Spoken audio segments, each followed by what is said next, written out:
comprobante o sin comprobante? ¿Sabías que esa pregunta es un error? Todas las facturas deben tener comprobante. Lo que debes especificar es si la necesitas para consumidor final o válida para crédito fiscal. Es fácil darse cuenta. Ambas deben decir cuál tipo de comprobante tiene. Con crédito fiscal, si está ligado a tu negocio, y para consumidor final, si es solo una compra personal. Revisa tu factura, que no se queden con el ITEVIS. Para consumidor final, por favor. Revisa tu factura. Muy buenas tardes, amigos, amigas de su programa Econométrica. Sean todos ustedes bienvenidos hoy jueves 9 de noviembre del año 2017, transmitiendo desde la plataforma digital del Nuevo Diario TV.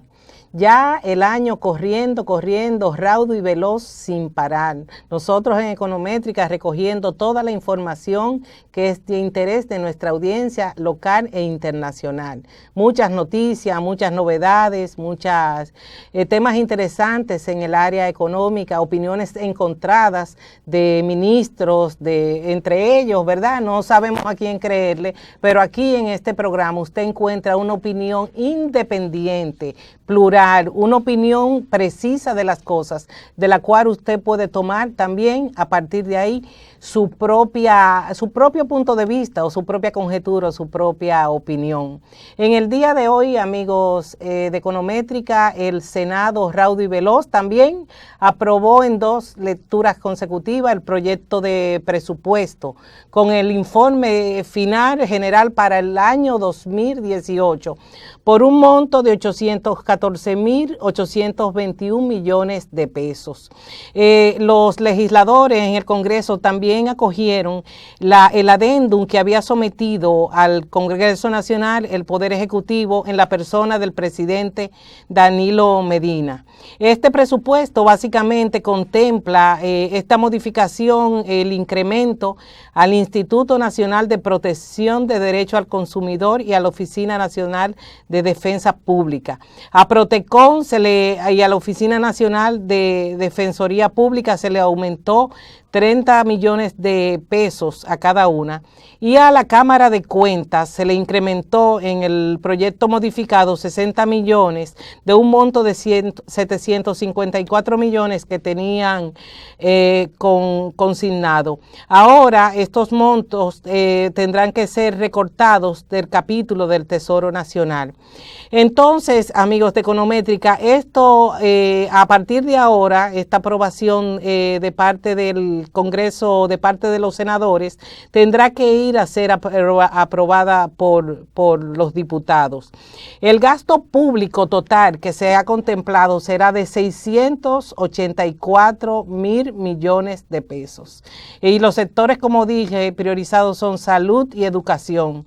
En la parte que tiene que ver con el sector salud, se ampliará el régimen subsidiado de la seguridad social, y en educación, como ha dicho el presidente de la República, las construcciones de escuelas y la formación de docentes. Entonces, en ese sentido, las erogaciones totales serán 816.575 millones de pesos dominicanos. De esta partida, 689.000 corresponden a gasto corriente y de capital, y 126.000 millones están consignadas como aplicaciones financieras. ¿Qué es esto? Las aplicaciones financieras son las que incluye el pago de amortización de la deuda, disminución de las cuentas por pagar y otros conceptos, y el incremento en total entonces del gasto corriente estará destinado a cumplir con el 4% del PIB para de la educación y el pago de interés. Entonces, amigos y amigas de Econométrica, finalmente ya el Senado de la República aprobó en 2 lecturas en el día de hoy, en la mañana de hoy, el presupuesto nacional, que conllevará una ley de gastos públicos cuando sea aprobada definitivamente por la Cámara de Diputados. Y esto, hay un aspecto que yo quiero tocar de esta aprobación, que es los incrementos que se hicieron a 2 entidades que son importantes para la protección de la ciudadanía. Y me explico por qué digo esto. Se aumentó el presupuesto de Proconsumidor, pero también se incrementó el presupuesto asignado a la Cámara de Cuentas. Señores, la Cámara de Cuentas parece un organismo que es una cenicienta, y lo tengo que decir de esa manera, no lo puedo decir de otra manera, que parece una cenicienta porque hasta su infraestructura deja mucho que desear. En una ocasión, su presidenta dijo que no se hacían las auditorías de las entidades que habían sido señaladas con algunos casos de corrupción porque la Cámara de Cuentas no tenía el presupuesto necesario para poderle hacer frente a esas denuncias y examinar las cuentas de las instituciones que han sido señaladas. Todavía este incremento de 30 millones de pesos para mí, en lo personal, encuentro que es un presupuesto todavía pequeño. Estas entidades que son las encargadas de vigilar el desempeño de las entidades públicas o de la cosa pública en sentido general, tienen que tener un presupuesto superavitario, de manera tal que que sus miembros no sean susceptibles a nivel de salarios, buen salario, no sean susceptibles de manipulación ni de soborno, y que los técnicos, que son los que hacen las auditorías a las entidades públicas, tengan los recursos técnicos necesarios, informáticos, técnicos, digamos, en materia de poderse formar y poder aplicar las normas en materia de contabilidad gubernamental conforme a los estándares internacionales. Yo creo que la Cámara de Cuentas, el presidente con su informe muy bien justificado, hizo modificaciones a Proconsumidor y a la Cámara de Cuentas, pero todavía en ese sentido nos quedamos por debajo. Esta entidad debe tener un presupuesto que esté a la altura del trabajo que realiza. En una ocasión yo recuerdo que hace muchos años en la Junta Monetaria hubo un debate con la Junta Monetaria de si deberían ganar poco o mucho. De acuerdo a la naturaleza del trabajo del funcionario público, debe recibir un salario que le evite, como dije anteriormente, que pueda ser sobornado o pueda ser susceptible de cualquier manipulación producto de una necesidad creada en función del trabajo que este funcionario realiza. En lo que pudimos ver en la tarde de hoy sobre el proyecto de presupuesto que ya ha sido aprobado por el Congreso, vimos que permanece la parte que corresponde al sector educación. Las prioridades del gobierno están claras y se manifiesta en lo que es digamos, la articulación del presupuesto de la nación. Dentro de las prioridades del gobierno está la formación de maestros y la construcción de escuelas. Entonces, esos recursos han sido dejados, no han sido objeto de cambios sustanciales. Más bien se presenta el 4% del PIB en el presupuesto nacional como aporte para el desarrollo del esquema educativo dominicano. Vemos que el Ministerio de Educación ha tenido una gran promoción sobre lo que es la parte de la formación docente y una campaña llamando a los ciudadanos que sean profesores titulados a unirse a una red de facilitadores en el área educativa, cuestión que vemos muy positiva que se esté llamando a ser maestro, que es un ministerio, una vocación ilustre, ser maestro en cualquier parte del mundo, porque se puede brindar a través de ese servicio, de ese trabajo, lo que es la luz del conocimiento a aquellos que no la tienen. Por otra parte, y la parte que es más sensible, vemos que también el Senado aprobó lo que es 126 mil millones como aplicaciones financieras. ¿Qué es aplicaciones financieras? Esto ha ido y ha venido en el debate público. Hemos visto a un ministro de Hacienda en los medios, hablándole a los medios, explicando cómo va a ser manejada la deuda pública y cómo va a ser manejada el repago de esa deuda, que no es más que los intereses correspondientes a los créditos tomados a tenedores de bono o préstamos internacionales. Se dice que estos 126 mil millones a lo cual yo me refiero incluye el pago de amortización de deuda. Y aquí me detengo. Es decir, que muy probablemente el Ministerio de Hacienda, cuando articuló el presupuesto, lo que estaba pensando era en rebajar un poco lo que es el stock o digamos el monto total de certificados financieros, de certificados, notas, letras que están en el Banco Central, y la disminución de cuentas por pagar por otros conceptos. Entiendo que la misma deuda pública, porque fue aprobado esta tarde, no conocíamos el proyecto final, y en el tiempo que estuvimos para venir al programa fue que pudimos verlo. Esos 126 mil millones están consignados como aplicaciones financieras e incluyen la disminución de las cuentas por pagar y otros conceptos. El gasto total será entonces un 83.8 y como dije, este gasto total estará destinado a cubrir el 4% del PIB y el pago de intereses de la deuda. Ahí vemos en pantalla que el máster Don Alex no ha puesto la figura del ministro de Economía, Planificación y Desarrollo, Isidoro Santana.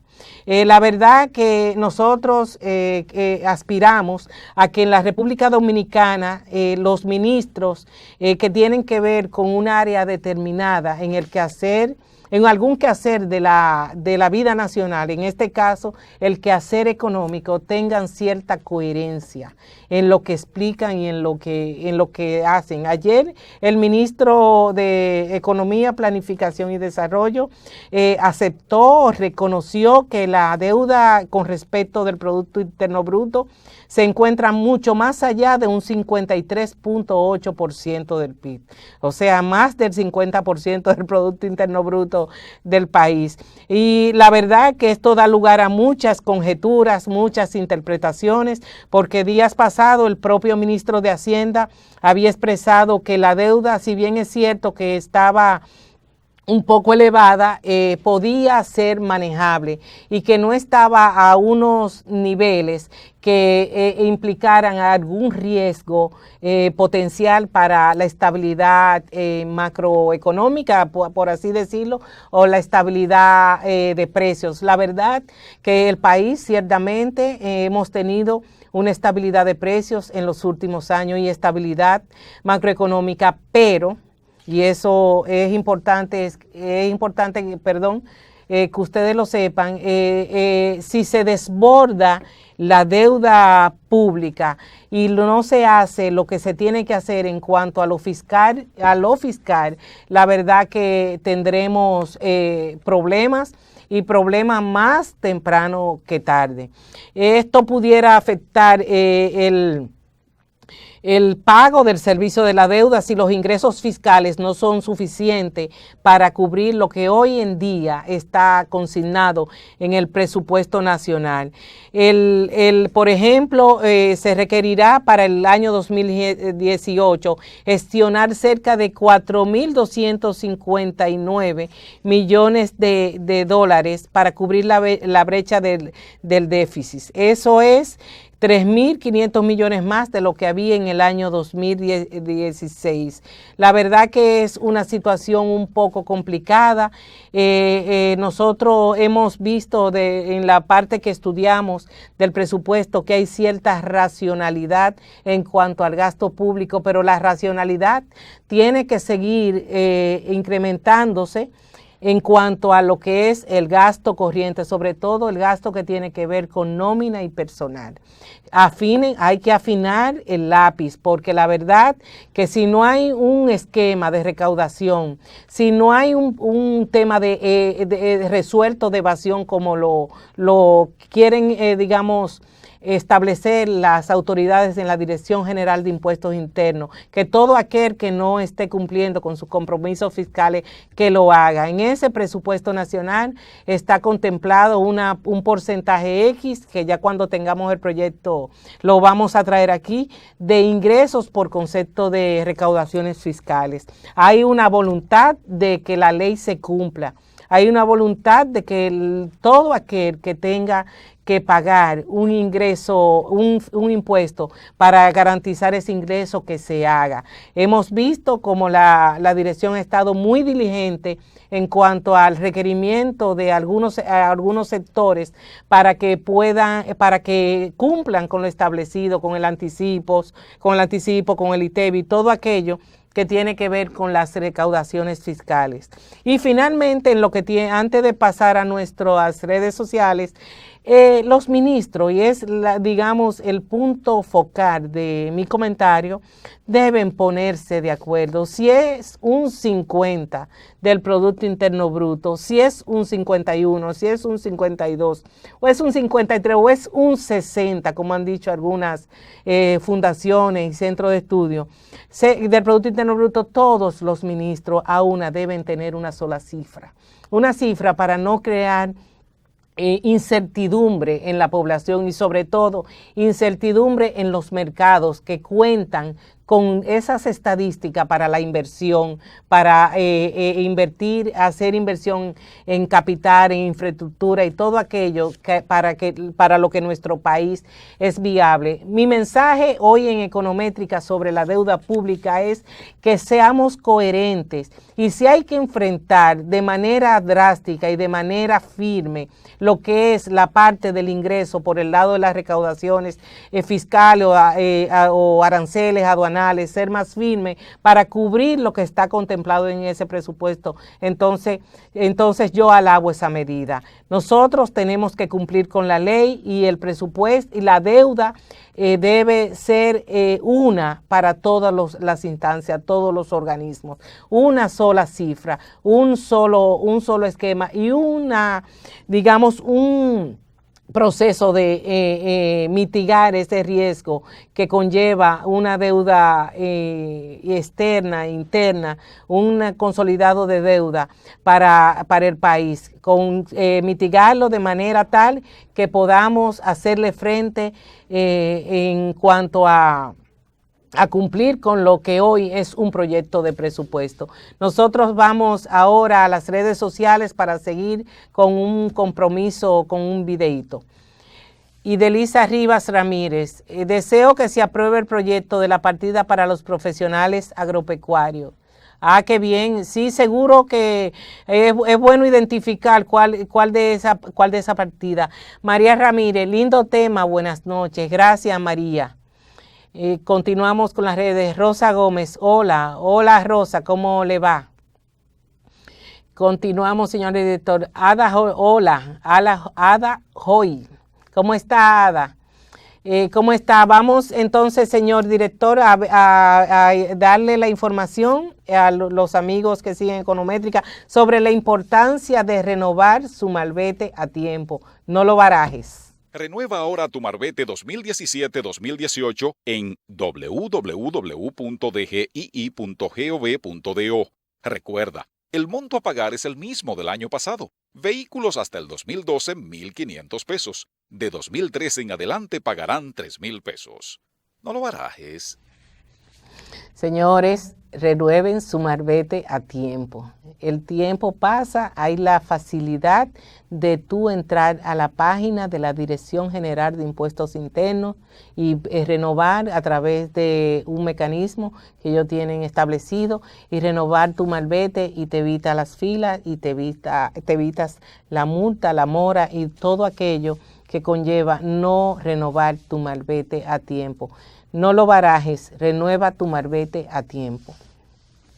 Señores, ya yéndonos y dejando un poco de lado lo que es el presupuesto nacional, nosotros la semana que viene, dentro del, digamos, el cronograma que tenemos en Econométrica sobre los temas que tratamos, ustedes saben, amigos que nos siguen, que estamos muy de cerca, estamos y estuvimos muy de cerca con la aprobación de la ley 155-17, cuando estaba en estudio en las cámaras legislativas, en el proceso de aprobación y discusión en vistas públicas y en el proceso de aprobación. Ahora se está en el proceso de implementación de la ley 155-17, que es la ley de prevención del lavado de activos y combate al terrorismo. Y la semana próxima, Dios mediante, tendremos de nuevo un experto en materia de lavado con el siguiente tema que hemos preparado para nuestra audiencia sobre la importancia de cumplir con lo que establece esta ley. Pero nosotros desde Econométrica debemos ser los primeros defensores, y lo somos, así lo somos, de que todos los sectores cumplan con esta norma. Esta norma es de vital importancia para el país. Hemos escuchado algunas posiciones que son válidas, de algunos gremios empresariales que son válidas respecto del proceso de implementación de la norma, de los gastos que tienen que hacer, que conlleva adecuarse para reportar como sujeto obligado, que ya la ley lo define. Sujetos obligados son aquellos que están en la obligación de llevar a cabo la debida diligencia a través de un mecanismo de conozca a su cliente. No nos toca en el día de hoy definir esos mecanismos, pero cumplir con la ley es más beneficioso que resistirla. ¿Por qué digo esto? Nosotros en la República Dominicana nos quejamos de que hay corrupción, hay narcotráfico, hay lavado, hay una serie de cosas que no son positivas ni para la población, ni para la ciudadanía, ni para la imagen como país. Entonces, se hace sumamente necesario e importante que todo el mundo que esté tipificado en la ley 155-17 de prevención de lavado de activos cumpla con esa ley, cumpla. Al principio sabemos que hay resistencia porque, por ejemplo, aquí hemos conversado con expertos sobre negocios como banca de apuestas, negocios como constructores, compañías constructoras que no son tan grandes. Le va a costar establecer mecanismos de cumplimiento, o sea, estos mecanismos de cumplimiento son sistemas informáticos para que el cliente, que usted va a su negocio, a su negocio básicamente, va a su proyecto, usted lo conozca. Cuando él aporte dinero para comprar un inmueble o cualquier actividad de lícito comercio que se realice, usted como empresario sepa de dónde provienen esos fondos. Y así, de esta manera, la transparencia se pone de manifiesto a nivel de las transacciones en lo que no es el sistema financiero, y de esa manera se mitiga el riesgo de lavado y que ese dinero vaya y se filtre a la banca o al sistema financiero en sentido general y sea blanqueado. Esta ley, en mi opinión personal, es una de las leyes más importantes después de la Ley de Seguridad Social que se ha aprobado en el país. El narcotráfico, el lavado de activos ha provocado desastre, muerte y ha destruido naciones enteras y tiene al mundo de cabeza. Las autoridades se ocuparon en articular un proyecto de ley muy amplio, ciertamente que es amplio, ciertamente que es rígido, ciertamente que es incluyente, que incluye muchas instituciones que anteriormente no estaban incluidas, pero es más económico usted tratar de que a su negocio no le permee el delito de lavado, invirtiendo en sistema, invirtiendo en capacitación de sus empleados, sobre todo invirtiendo voluntad en querer cumplir con la normativa, que es la ley 155-17 de lavado de activos. ¿Por qué? ¿Por qué digo esto? ¿Por qué digo esto? Que sale más económico cumplir con la ley que no cumplirla, porque usted está corriendo lo que nosotros llamamos un riesgo reputacional. Imagínense que por usted querer hacer negocio y dejar de lado lo que establece una ley ya aprobada y puesta en vigencia, usted sea señalado como un sujeto por donde se lava y se trasiega dinero que no tiene una procedencia ilícita, una procedencia adecuada. Yo creo que más vale hacer todos los esfuerzos que sean necesarios para cumplir con lo que es la normativa. Entendemos, y lo hemos dicho aquí en Econométrica, que tal vez el periodo de implementación tal vez debió darse un periodo de implementación de 6 meses, un año, un tema gradual. La ley parece ser que es de cumplimiento inmediato. Ahí andan en las noticias internacionales hay temas de paraísos fiscales, temas de trasiego de operaciones en instancia o en jurisdicciones offshore.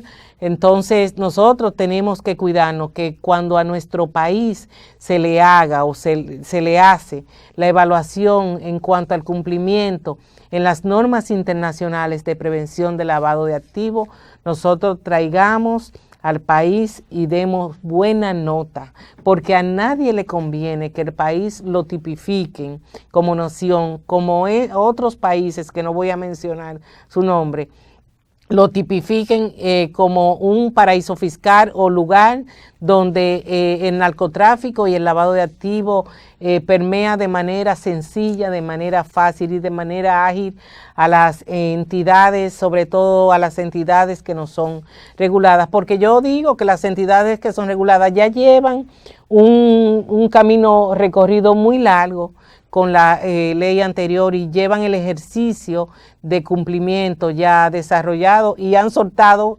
digamos, el brazo, o sea, tienen la dinámica, tienen las estrategias, tienen los mecanismos de mitigación como son las mallas de prevención, los sistemas de cumplimiento, los oficiales de cumplimiento bien pagados para que puedan hacer una labor adecuada, pero es necesario que todos tomemos conciencia que es importantísima la prevención para que nuestro país, nuestras empresas puedan ser catalogadas como ente que cumple con la ley. Ya nosotros está bueno de descrédito.